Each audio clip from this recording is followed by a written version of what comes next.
Салют, UFC возвращаются на базу в Лас-Вегас после ивента в Белом доме. Манель Капе и Киоджи Хоригучи возглавляли турнир. А в соглавном бою сошлись большие парни Ион Куцелаба и Наваха Стирлинг. Также бились Леон Шахбазян, Чохели, Багдасарян, Магомедов. Было много качественных боев, и это обзор на все бои UFC Fight Night Капе Хоригучи. Меня зовут Влад Калугин, поехали! Баку, Азербайджан, ближайшая остановка UFC. Карт вполне себе хороший, кроме UFC в самом разгаре чемпионат мира по футболу. Сейчас лучшая возможность воспользоваться фрибетом 10 тысяч от моих партнеров, которые раздают их всем новичкам. Фрибет можно забрать по QR-коду на экране или в нашем телеграм-канале, где кроме фрибета уже залиты все видеофиниши сегодняшнего турнира и все, что сказали бойцы после своих выступлений. Калугин ММА, ссылочка на телеграм-канал в описании. А мы с вами начинаем. Шейн Коллинс сегодня дебютирует в UFC. Парню 26 лет, все бои провел в региональных лигах и до сегодняшнего дня на большой арене не появлялся. Соперник американца также проводит свой первый бой в промоушене. Атари Танзилови, 28 лет, он является базовым кикбоксером, становился неоднократным победителем чемпионата Грузии. Единственное поражение в карьере потерпел 2 года назад, когда уступил раздельным решением на контендере. Поединок у парней вышел максимально близким, оба бороли друг друга, в этом, конечно, грузин был немного успешнее, но в стойке лучше отрабатывал Коллинс, плюс контроль в клинче, но каждый из раундов был достаточно близким. Однако, каково было удивление фанатов, когда те услышали, что все трое судей отдали победу 30-27, и после этого было не совсем понятно, а кому же ушла победа с таким-то уверенным счетом, учитывая, насколько все близко выглядело. А ушла она Шейну Коллинзу. Далеко не все фанаты были согласны с таким решением. Вероятно, судьи больше оценили как стойку, так и работу Коллинса в партере, где он не просто удерживал, но и пытался выйти на сабмишн.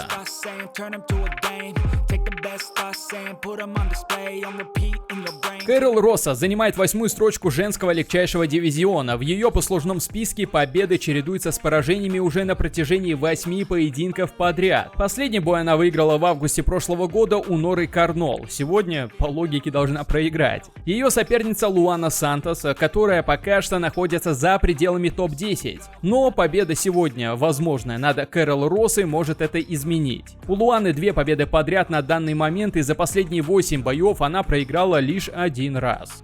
Сантос заборола Кэрол Россу под 0. Все 15 минут она только и делала, что борола. Где-то был тотальный контроль в партере, как во втором раунде, а где-то приходилось удерживать у сетки и постоянно сваливать, не отпуская, находясь за спиной. Росса никак не могла отвязаться от Сантос, чтобы поработать в стойке, бой вышел скучным, а результат на карточках предсказуемым. 30-27 победа единогласным решением, Сантос побеждает. Леон Шахбазян, брат небезызвестного бойца UFC Эдмона Шахбазяна. Леону 30 лет, и как профессионал он выступает уже довольно давно. Попытка попасть в UFC была еще в 2019 году, но тогда на претендентской серии он уступил TKO Филу Роу. За последний год Шахбазян одержал 4 победы с сабмишеном в первом раунде в лиге Tough and Off. Его сегодняшний соперник Ливан Чохели. Последние 5 лет грузин выступал в лиге Беллатор и бился там с неплохими бойцами. 11 из 14 побед Ливана одержаны нокаутом, 10 в первом раунде. Ливан Чохели уничтожил Леона Шахбазяна за полминуты. Сначала плотнейшим лоу-киком подбил ногу, затем прижал к сетке и набросил серию в голову. И контрольный точно в корпус, после которого Леон сложился. Ливан залетает в UFC с 2 ног, шикарный финиш на самом старте поединка.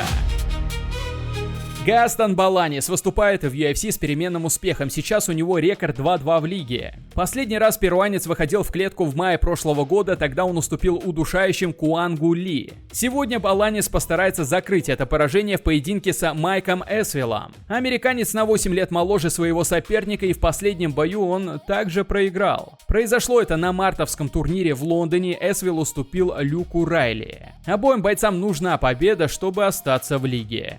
В первом раунде парни задали высокий тоннаж ударов, почти под 80 значимых на двоих. Более разнообразно действовал Баланис, старался запутать соперника и работал по этажам. Асвелл же был нацелен на голову и почти все свои удары доносил исключительно по голове. Если смотреть на более увесистые попадания, они были за перуанцем, но кому отдадут раунд — еще вопрос.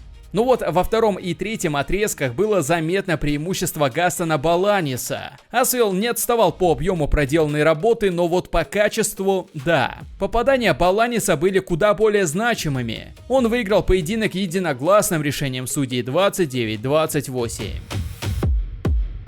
Алан Насимента – крепкий и неудобный для любого соперника боец. В своем дебютном бою уступил Тагиру Уланбекову раздельным решением. С того момента Насимента не проигрывает. У него 4 победы подряд, 2 победы с сабмишеном, и за каждую из них он получил бонус. Соперник Мич Рапоссо. В октябре американец наконец-то добыл первую победу в UFC в поединке с Азатом Максумом.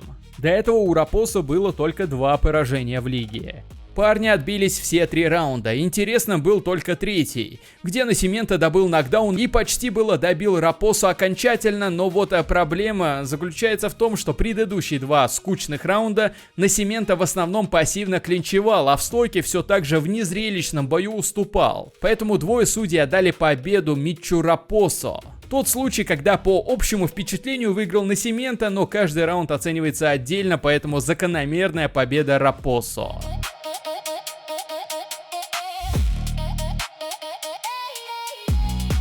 Биа Мескита уверенно двигается вверх по карьерной лестнице в UFC. Не раз отмечали, что бразильянка невероятно титулованная представительница БЖЖ. Очевидно, что в своих поединках она раскрывается, когда дело доходит до партера. Пока у Мекситы 2-0 в UFC и обе победы удушением сзади. У Мелиссы Муллинс в UFC рекорд 2-2. В марте Мелисса должна была подраться на турнире в Лондоне, однако у соперницы возникли проблемы с весом. И вот наконец-то Муллинс добралась до октагона.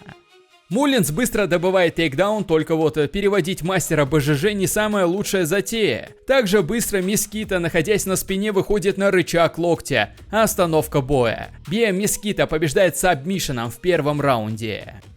У Андре Лимы идеальный рекорд что в ММА, что в UFC. В профессиональной карьере бразилец ни разу не проигрывал. В марте Лима одержал первую досрочную победу в UFC, задушив Дэнни Борреза. С рекордом 4-0 в лиге Андре мог бы уже проверить себя в поединке с кем-нибудь из топ-15, но сегодня ему предстоит встретиться с Кевином Борхасом. В UFC у перуанца дела плохи. 1-4 в последнем бою он уступил TKO молодому Иманолу Родригезу. Это поражение стало вторым подряд для Борхаса, и сейчас ничего, кроме победы, его не спасет от увольнения. Первая 5-минутка. Лима давит, прессингует, а Борхас хорошо отстреливается вторым номером. Да так хорошо отстреливался, что не проиграл ни по значимым, там было равенство 16-16. А в концовке раунда встретил и пошатнул бразильца, но не было времени развить успех, звучит гонг. В начале второго раунда Лима жестко заряжает Борхусу между ног, и тот 5 минут восстанавливается от удара. Все было подумали, что бой остановят, но ровно через все 5 отведенных минут на восстановление он сказал, что готов продолжать. И провел раунд не хуже в том же стиле. Вторым номером отлично отработал, даже перебил по количеству Лиму. В третьем раунде Лима чуть добавил, бесконечно сыпал мидл-кики, сумел на этот раз превзойти соперника по количеству попаданий, но бой все равно был на равных. Решение судей было ожидаемым, победа единогласным решением за Кевином Борхасом, он был самым большим андердогом этого турнира. Винисиус Оливейра уверенно залетел в промоушен, оформил шикарный нокаут коленом в прыжке, одолел крепких Рики Симона, Саида Нурмагомедова и Кайлера Филлипса и вышел на свой первый мейн-эвент в UFC меньше чем через 2 года после дебюта. Однако справиться с Марио Баутистой бразилец не смог, проиграл довольно разгромно и принял решение подняться в весе. Андрей Фили на коротком уведомлении заменяет Гигу Чикадзе. Американец чередует победы с поражениями, 2 последних боя Фили завершились раздельным решением судей, одно в его пользу, другое нет. В первом раунде Фили сыпал такие жесткие мидл-кики, что Оливейра буквально корчился от боли, практически был готов сдаться, и как здесь Фили не смог его дожать, непонятно. Победа была на расстоянии вытянутой руки. Раунд Фили, конечно, забрал, но здесь нужно было побеждать досрочно. Вторая 5-минутка сложилась полностью наоборот, будто это Фили только что напропускал кучу ударов в корпус. Оливейра его быстро стал поджимать и набрасывать удары по этажам. Фили не понимал, что ему делать, ловил удар за ударом. Всю 5-минутку он выживал и немного не дотерпел. Оливейра не сбавлял обороты и в конце раунда добил его локтями, прямо находясь в стойке. Оливейра совершает бешеный камбэк, был на грани поражения в первом раунде и добывает финиш во втором. Slow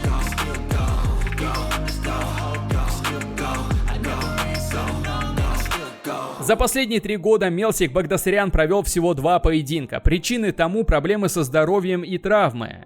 Багдасарян возвращается в клетку спустя 16 месяцев с последнего поединка, который он проиграл Джину Силве, и получает серьезного дебютанта в сопернике. Муртазали Магомедов получил контракт с UFC после победы нокаутом в первом раунде на претендентской серии. Представителю Кыргызстана всего 26 лет, все победы одержаны досрочно, он не потерпел ни одного поражения. Давайте смотреть, как проявит себя в сильнейшей лиге. Магомедов сходу обрушил прессинг из ударов, перевел вниз и быстро вышел на удушение сзади, не вышло. Тогда он исполнил что-то очень редкое, похожее на твистер. Багдасарян стучит. После боя я узнал, что это шотландский твистер, немного отличается от классического. Залететь в промоушен с таким редким приемом дорогого стоит.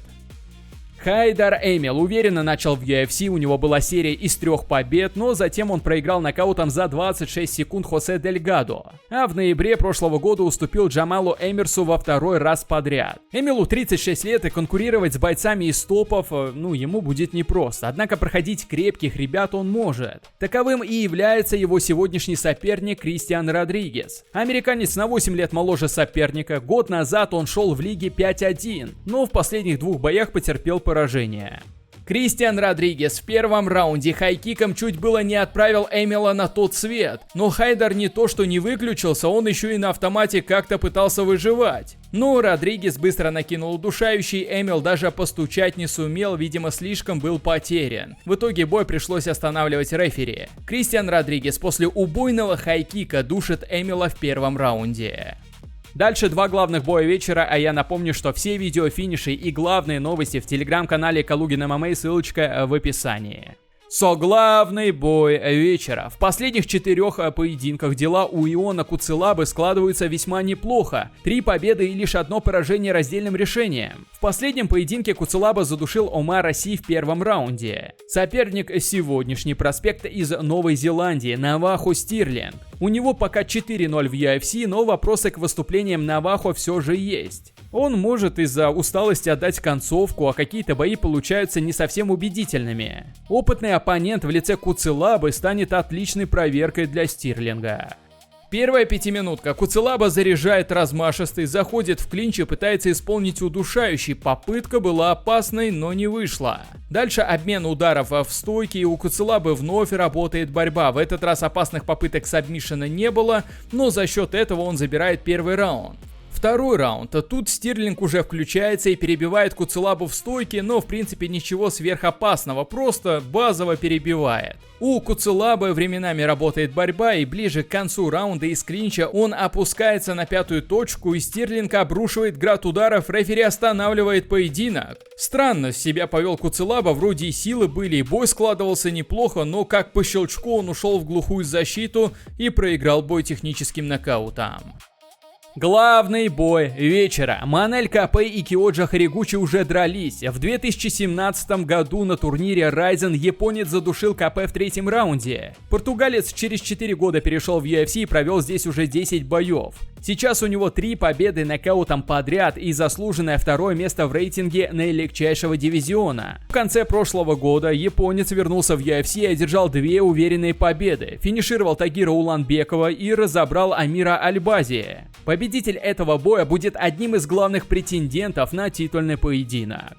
Первый раунд вышел разведочным почти без моментов и ударов. 8 на счету КП против 7 Хоригучи. Лишь в концовке японец сумел добыть тейкдаун, но закрепился просто в гарде и прозвучал гонг. Первый раунд нам ничего не дал. А вот второй другое дело. Хоригучи пошатнул КП уже в самом начале, а затем сумел перевести его вниз. И весь раунд доминировал в партере вплоть до гонга. Вторая 5-минутка за японцем, но это имеет мало значения, потому что в 3-м раунде Манель Капе сумел отправить Хоригучи в нокаут, оформил нокдаун и молниеносно ринулся его добивать. Манель Капе побеждает техническим нокаутом в 3-м раунде.